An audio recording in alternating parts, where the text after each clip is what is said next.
Subscribe कीजिए knowledge IQ को and press the bell icon, never miss any update.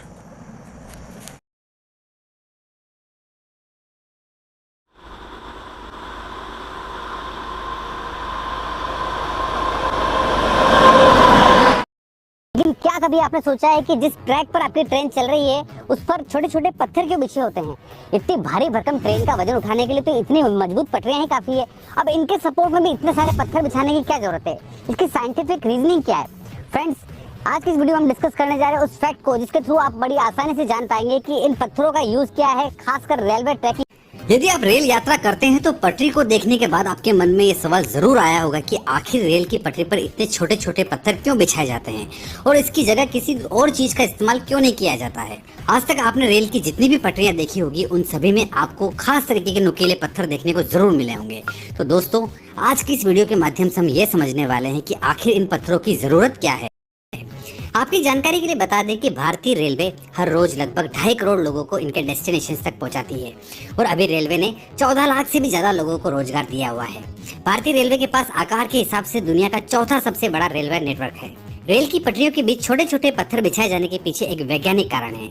शुरुआती दौर में रेलवे ट्रैक को बनाने का काम स्टील और लकड़ी के पटरों की मदद से किया जाता था, लेकिन आज के समय में लकड़ी के पटरों के बदले सीमेंट के आयताकार सिल्लियों का प्रयोग किया जाता है, जिसे स्लीपर्स कहा जाता है। ट्रेन की पटरी देखने में जितनी साधारण होती है, हकीकत में वह इतनी साधारण नहीं होती है।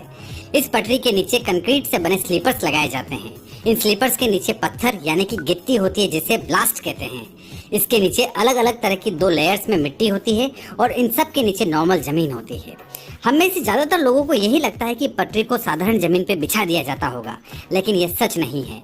इस पटरी को अगर आप गौर से देखेंगे तो आपको पता लग जाएगा कि ट्रैक साधारण जमीन से थोड़ी ऊंचाई पर होते हैं। पटरी के नीचे कंक्रीट से बने स्लीपर पर फिर पत्थर और इसके नीचे मिट्टी रहती है। इन सभी चीजों के कारण ट्रैक साधारण जमीन से थोड़ा ऊंचाई पर होता है। लोहे से बनी एक ट्रेन का वजन लगभग 10 लाख किलो तक होता है, जिसे सिर्फ पटरी नहीं संभाल सकती। इतनी भारी भरकम ट्रेन के वजन को संभालने में लोहे के बने ट्रैक, कंक्रीट के बने स्लीपर और पत्थर तीनों का योगदान होता है। वैसा देखा जाए तो सबसे ज्यादा लोड इन पत्थरों पर ही होता है और इन पत्थरों की वजह से ही कंक्रीट के बने स्लीपर्स अपनी जगह से नहीं हिलते हैं। ट्रैक पर बिछाए जाने वाले खास तरह के नुकीले पत्थरों को गिट्टी कहते हैं। नुकीले होने के कारण एक दूसरे में मजबूत पकड़ बना लेते हैं और जब भी ट्रेन पटरी से गुजरती है तो ये पत्थर आसानी से ट्रेन के भार को संभाल लेते हैं। ट्रेन की पटरी पर पत्थर होने के और भी कुछ जरूरी कारण हैं, जो कुछ इस तरह से हैं। ट्रैक पर बिछे पत्थर पटरी के नीचे कंक्रीट के बने स्लीपर को एक जगह स्थिर रहने पर मदद करते हैं। यदि ट्रैक पर पत्थर नहीं होंगे तो कंक्रीट के बने स्लीपर एक जगह पर स्थिर नहीं रहेंगे और ट्रेन को इनका वजन संभालने में काफी दिक्कत होगी। यदि ट्रैक पर गिट्टी नहीं बिछाई जाएगी तो ट्रैक घास और पेड़ पौधों से भर जाएगी और अगर ट्रेन के ट्रैक में पेड़ पौधे उग आए तो ट्रेन को ट्रैक पर दौड़ने में कई दिक्कतों का सामना करना पड़ेगा। इस वजह से पटरी पर पत्थर डाले जाते हैं। जब ट्रैक पर ट्रेन चलती है तो जबरदस्त वाइब्रेशंस यानी कि कंपन पैदा होते हैं और इस कारण पटरियों के आपस में फैलने की संभावनाएं बढ़ जाती है।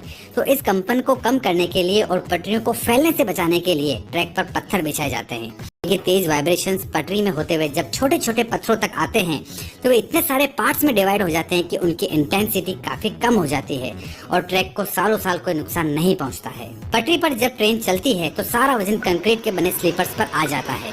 इसके आसपास मौजूद पत्थरों से कंक्रीट के बने स्लीपर्स को स्थिर रहने में काफी आसानी होती है। इन पत्थरों की वजह से स्लीपर्स फिसलते नहीं हैं। पटरी पर गिट्टी बिछाने का एक उद्देश्य यह भी होता है कि पटरियों में पानी भर जाने की समस्या ना हो। जब बरसात का पानी ट्रैक पर गिरता है तो वह गिट्टियों में होते हुए जमीन तक चला जाता है। इससे पटरियों के बीच में पानी भरने की समस्या नहीं आती है। इसके अलावा ट्रैक में बिछे पत्थर पानी से बहते भी नहीं हैं। तो अब आप जान ही गए होंगे कि रेल की पटरी पर आखिर पत्थर क्यों बिछाए जाते हैं। चलिए बात करते हैं कि एक ट्रेन का माइलेज क्या होता है। साधारणतः डीजल इंजन की कैपेसिटी के हिसाब से इनके डीजल टैंक को 3 कैटेगरी में डिवाइड किया जाता है: 5000 लीटर, 5500 लीटर और 6000 लीटर।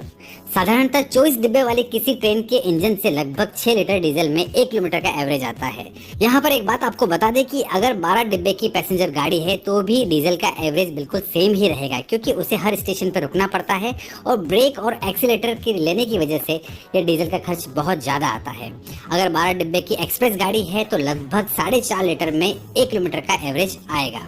और अंत में हम ये जानने वाले हैं कि ट्रेन के आखिरी डिब्बे के पीछे बड़ा एक्स क्यों बना होता है।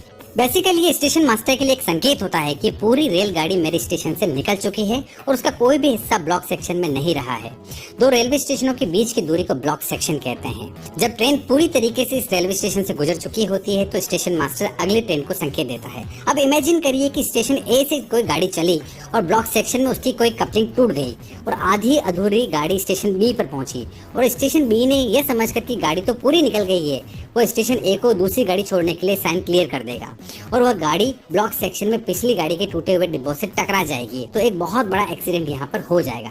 इसीलिए हर ट्रेन के डिब्बे के अंत में बड़ा एक साइन बना दिया जाता है जो इस बात का सिंबल है कि ट्रेन पूरी की पूरी उस स्टेशन से गुजर चुकी है। मैं आशा करता हूँ फ्रेंड्स ये वीडियो आपको जरूर पसंद आया होगा।